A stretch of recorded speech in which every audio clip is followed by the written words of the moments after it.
তো হ্যালো বন্ধুরা, আজকে আমরা খেলতে চলেছি কার ফর সেল গেম। তো গুড মর্নিং, সকাল হয়ে গেছে, অফিসটা ক্লোজ আছে, আগে দোকানটা আমার খুলি। এই দেখো ভাই, এখন আমার দোকান ওপেন হয়ে গেছে, কিন্তু এখানে ভাই আমি বুঝতে পারি না রোজ রোজ রাতের বেলায় কে নোংরাগুলো ফেলে যায়, আমাকে রোজই সকালে এসে পরিষ্কার করতে হয়। এই গাড়িটা কালকে আমি রাতে আমার গ্যারেজে কিনে এনেছি, কিন্তু এটা এখনো বিক্রির জন্য লাগানো হয়নি। তো এখন আমার সর্বপ্রথম কাজ হলো গাড়িটা বিক্রির জন্য লাগানো। এই গাড়িটা কিনেছিলাম 6,373 টাকা দিয়ে। তো এটা বিক্রি করার জন্য আমি প্রাইস রাখবো 13,000 টাকা। আদেও কিন্তু 13,000-এ বিক্রি হবে না। আর এখন আমার কাছে মোট ব্যালেন্স আছে 6,926 টাকা। এটা নিয়ে এখন আমি গ্রামের দিকে যাব এবং দেখবো ওখানে কোনো গাড়ি পাই নাকি। কিন্তু তার আগে আমাকে একটু ওয়ার্কশপে যেতে হবে, কারণ ওয়ার্কশপে আমার একটা গাড়ি পাঠানো আছে, ওটা কত কি খরচ হবে, ওটা কি সারানো হবে নাকি দেখতে হবে। আজকে আমার টার্গেট আছে এই 6,000 টাকাকে আমাকে কমসে কম 20 থেকে 30,000 টাকা করতে হবে, শুধুমাত্র গাড়ি বেচা কেনা করে। কিন্তু ওই ওয়ার্কশপে চলে এসেছি, তো চলো এর সাথে কথা বলে দেখি গাড়িটা কত কি খরচ হবে। ভাই 1500 টাকা বলছে। এই গাড়িটা আমি যখন কিনেছিলাম ওটা 1900 টাকা দাম দিয়ে কিনেছিলাম। তো 1900 টাকা দামের গাড়িতে 1500 টাকা খরচা করার কোনো মানেই হয় না, তাই এটাকে ডাইরেক্ট শোরুমে নিয়ে গিয়ে বিক্রি করে দেবো। গাড়িটা অ্যাটলিস্ট 3-4 হাজারে তো বিক্রি করতেই পারবো। আবার ওদিকে মনে হয় অফিসে অনেকগুলো কাস্টমার বেকাররা দাঁড়িয়ে আছে। এই যে আমার গাড়ির একটা ছোট্ট একটা শোরুম, কিন্তু এটাকে ধীরে ধীরে আমাকে অনেক বড় করতে হবে। এই ছোট্ট শোরুমে গাড়ি পার্কিং করা একটু প্রবলেম। অলরেডি এখানে আমার জন্য একটা কাস্টমার ওয়েট করছে। হেই ম্যাডাম, হাউ মাচ? দেখি ভাই এ ক টাকা দাম দেয়। দা প্রাইস ইজ কারে ভাই, এ 10,064 টাকা দাম দিচ্ছে। ভাই এটা অডি 1 সিরিজের, ভাই 10,000 টাকা দিয়ে বিক্রি করা যায়? তুই যা ভাই। অনেকেই ভাবছে 10,000 টাকা দিয়ে আবার গাড়ি হয়। ভাই এগুলো টাকা না, এগুলো হচ্ছে ডলার। তো আমাদের এই অফিসে শুধুমাত্র ডলার দিয়ে কেনা বেচা হয়। এখন এই যে ওয়ার্কশপ থেকে যে গাড়িটা নিয়ে আসলাম ওটাও বিক্রির জন্য লাগিয়ে দিই। এটা কিনেছিলাম হচ্ছে 1940 টাকা দিয়ে। তো এটার আমি সেলিং প্রাইস রাখবো 5,000 টাকা রাখা যাবে না, 4,500 টাকা রাখা যায়। কারণ ভাই এই গাড়িটা যত সম্ভব 3,000 টাকার বেশি বিক্রি হবে না। তো এখানে দুটো গাড়ি তো বেচার জন্য লাগিয়ে দিলাম, কিন্তু এখন কাস্টমার কখন আসবে কোনো ঠিক নেই। একে কিছু টাকা দিয়ে দিই, তাহলে হয়তো কাস্টমার একটু তাড়াতাড়ি আসতে পারে। একে এখানে $10 পে করলাম, যা হবে হবে। চলো ততক্ষণ আমরা একটু গ্রাম থেকে ঘুরে আসি, কোনো গাড়ি টাড়ি পাই নাকি দেখে আসি। আরে এক সেকেন্ড ভাই, অফিসে কাস্টমার এসছে, গাড়িটা যত দামি দামে বিক্রি করে দেবো ডাইরেক্ট, কারণ আমার শোরুমে কিছু নতুন গাড়ি কিনতে হবে। দেখি ভাই আগে কত দাম দেয়। Hey bro, how much? ভাই এ দাম দিচ্ছে মনে হয় ভাই 9,908 টাকা দাম দিচ্ছে। তুই কালু ভাই যা, তোকে আমি গাড়ি বিক্রি করবো। একজন 10,000 টাকা দাম দিয়েছিল, তাকে বেচিনি আর তোকে বেচবো ভাবলি? ভাই এই BMW সিরিজ 1 এর গাড়ি কিনলে এরকম বিপদ হয়, আমি দেখেছি। বিক্রি হতে চাচ্ছে না গাড়িটা। ভাই অ্যাটলিস্ট গাড়ির আসল দামটা পেলে তো হয়। ও যা হোক ভাই, একটু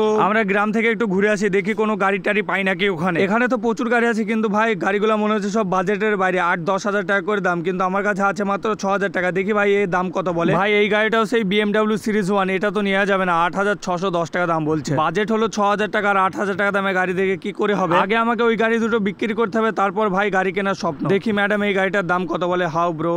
ও ভাই 12,000 টাকা দাম বলছে। থাক ভাই, গাড়ি কেনা হলো, ডাইরেক্ট যাবো এখন শোরুমে। অফিসে দুটো কাস্টমার এসছে, গিয়ে দেখি গাড়ি দুটো বিক্রি করতে পারি নাকি। ও ভাই সাহেব, শোরুমে প্রথমবার এতগুলো কাস্টমার একসাথে দেখতে পেলাম, মনে হয় এইবার হয়তো গাড়ি দুটো বিক্রি হলে হতে পারে। এ ভাই পিছনে ঘুরে কি দেখছিস? এদিকে তাকা, বল কত দাম দিবি গাড়িটার? লাভ হলে বেচবো, না হলে বেচবো না। দেখি কত বলে। ভাই 10,310 টাকা দাম বলছে, 310 টাকা লাভ হতে পারে। দেখি ভাই এদের সাথে আগে কথা বলি, সবার সাথে কথা বলে দেখি, যে একটু বেশি দাম দেবে তাকে বেচে দেবো গাড়িটা। ভাই মাথা ফাতা খারাপ নাকি? আবার 8,000 টাকা দাম বলছে, তুই ডাইরেক্ট চলে যা। এখানে একটা ম্যাডাম আছে, দেখি ম্যাডাম কত রেট দেয়। তিনি তো এখানে ডাইরেক্ট 10,660 টাকা দাম দিচ্ছে, ডাইরেক্ট বেচে দিই। ভাই ভালোই লাভ হলো। ভালোই লাভ বলতে একটা গাড়ি বেচে 660 টাকা হলো। ভাই এই ভাঙড়ি গাড়িটার জন্য তো দেখছি অনেক কাস্টমার দাঁড়িয়ে আছে, দেখি সব থেকে যে বেশি দাম দেবে তাকে বেচে দেবো। ভাই এ তো পুরোপুরি ভাবছে 3,232 টাকা দিয়েছে, তুই ভাই চলে যা। এখানে ভাই আমার কাছে কাস্টমারের অভাব নেই। ওরে ভাই সাহেব, রাত হয়ে গেল, তাড়াতাড়ি গাড়িটা বিক্রি করতে হবে, না ছাড়া হয়তো এই কাস্টমার গুলো ফেরত চলে যেতে পারে। আরে শেট ভাই, এও আবার 3,000 টাকা দাম দিচ্ছে, কে বিদায় করি এখান থেকে। এনি দেখি কত বলে। ভাই এখানে 3,315 টাকা দিচ্ছে, যা হোক কিছু করার নেই, বেচে দিই। এখানে ভাই রাত 8টা বেজে গেছে, তাই এখন ডাইরেক্ট আমাকে যেতে হবে আমার ফেরত সেই কন্টেনারে। কন্টেনার বলতে আবার তোমরা অন্য কিছু ভেবো না, ওটা হচ্ছে আমার বাড়ি। মানে এখন টাকা পয়সার অবস্থা খারাপ বলে এখন কন্টেনারেই থাকি আমি। দেখো ভাই, এটা হচ্ছে আমার রুম, যেটার মধ্যে কোনো পাখা কিছুই নেই, একটা লাইট আছে আর একটা বেড আছে।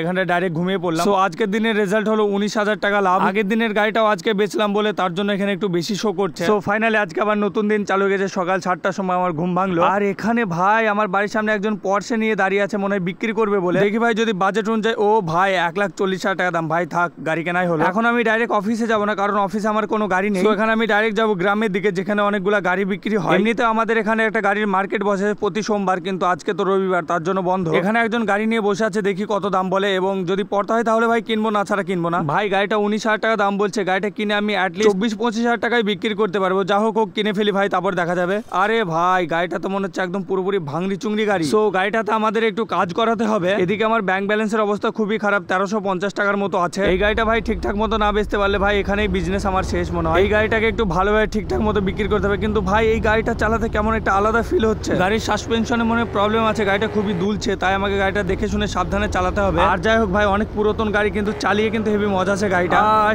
শেট ভাই যেটার ভয় করছিলাম সেটা হয়েছে। আরে শেট আবার ভাই 6.8 ড্যামেজ হয়ে গেল ভাই গাড়িটা। যা বাড়া, যেটার ভয় করছিলাম ভাই সেটাই হয়েছে। ভাই এখন আর কিছুই করার নেই, গাড়িটাকে আমাকে টো করে পাঠাতে হবে। এমনিতে দিন যায় না, তারও বড় আবার $400 বাস। কিছু করার নেই ভাই, আমি জানতাম এরকম কিছু একটা হবে। ওখান থেকে বাস ধরে আমি ওয়ার্কশপের দিকে চলে এসেছি, কিন্তু আমার কাছে এখন ব্যালেন্স আছে 930 টাকা। দেখি গাড়ি সারানো হয় নাকি। ভাই এখানে মেকানিক তো পুরোপুরি রেডি হয়ে টাকা আছে ভাই, 1500 টাকা বলছে, কিন্তু আমার কাছে আছে 900 টাকা। সো গাড়ি সারানো তো পসিবল না, তো ডাইরেক্ট গাড়িটাকে এখন আমরা নিয়ে যাবো ওয়ার্কশপ থেকে বার করে ডাইরেক্ট গ্যাস স্টেশনের কাছে। আরে কি ব্যাপার, গাড়ি চলছে না কেন? ও স্টার্ট করা ছিল না ভাই, গাড়ির ইঞ্জিন স্টার্ট না করে পিক আপ বাড়াচ্ছি, তাই জন্য বলছি গাড়ি চলছে না কেন। তো এখন আমার এখানে প্ল্যানিং হচ্ছে গাড়িটা আমি ডাইরেক্ট নিয়ে যাবো ফুয়েল পাম্পে। এখানে একটা গাড়ি ওয়াশ করার জায়গা আছে, ওখানে গিয়ে আমার গাড়িটা প্রথমে ওয়াশ করে নেবো। কারণ ভাই গাড়িতে অনেক নোংরা আছে, নোংরা থাকলে কাস্টমার নিতে চায় না। ভিতরে যা থাক গাড়িটা উপরে চকচক করলে বিক্রি হয়ে যাবে। কারণ ভাই আজকাল ভিতরটা কেউ দেখে না, সবাই উপরটা দেখেই জাজ করে। আবার এখানে দেখি গাড়িটা ধোয়ার জন্য ক টাকা বলে ভাই, $50 চাচ্ছে। কিছু করার নেই ভাই, দিতে হবে। আর এই যে ভাই দেখো আমার যে নোংরা ছোংরা